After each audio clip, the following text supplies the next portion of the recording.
Today is International Yoga Day, meaning it's a day to celebrate, promote, and build awareness around yoga.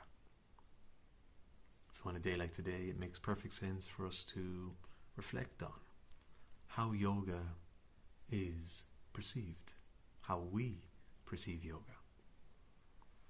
In the West, yoga has become entangled with the well being or wellness movement that has been gaining momentum over the past years.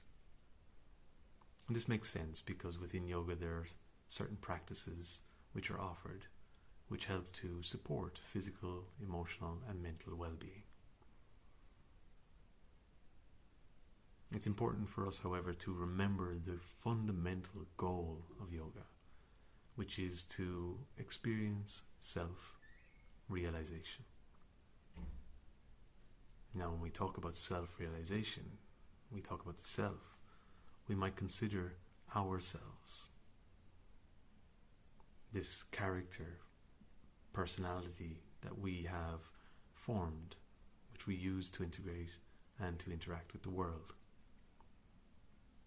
But that's not the self that yoga is interested in.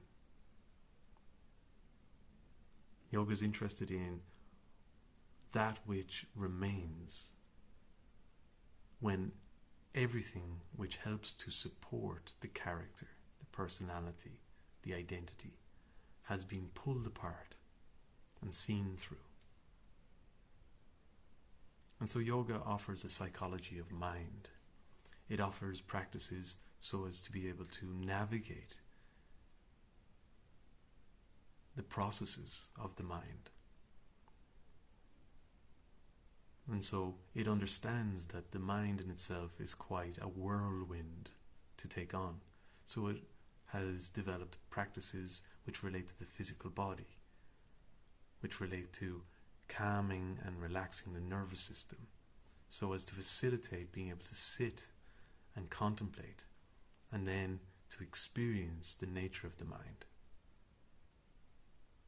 But these are not goals in and of themselves. This is not the end goal. The end goal is to be able to navigate the terrain in which we experience our existence, the physical, emotional, and mental, so that we can transcend it. By pulling it apart, by seeing through it, we get to what's at its cause. What's left when our character and everything which helps to constitute it has been pulled apart and left aside. What's left? So the practices within yoga help to guide the practitioner from moving from a very gross level of experience to more subtle, to ever more subtle, in a systematic manner, so that there's an experience of existence without any identification with a self, with a person, with the material phenomena that are taking place. All that's experienced is awareness.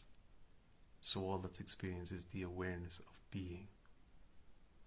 And in that experiencing beingness, pure, as awareness, then the self is realized.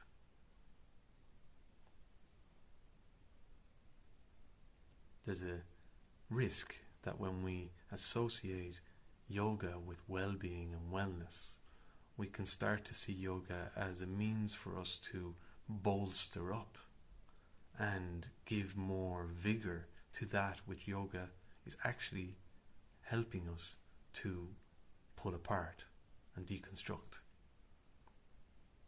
There's a risk that we start to see self-realization in relation to that self, our ordinary self, which we're trying to perfect and master so that we are the better version of ourselves. That we're experiencing some version of ourselves which is at a physical, emotional, and mental level in greater harmony. But yoga doesn't teach this. Yoga acknowledges that the nature of the human condition is suffering. But that the human condition is a means for, through this mind-body apparatus, for us to reflect on and facilitate a process of deconstructing, which allows us to experience what's at a subtle level, what we are at an essential level, what our being is when everything has been put aside. And so the goal of yoga is in the term yoga. I'm sure you've heard it being defined: unity or union, bringing together, oneness. Well, that oneness is awareness. Awareness is the source.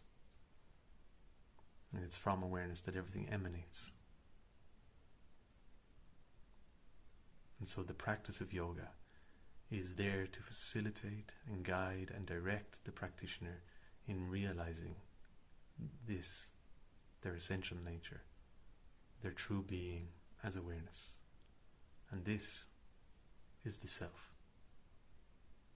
to be realized.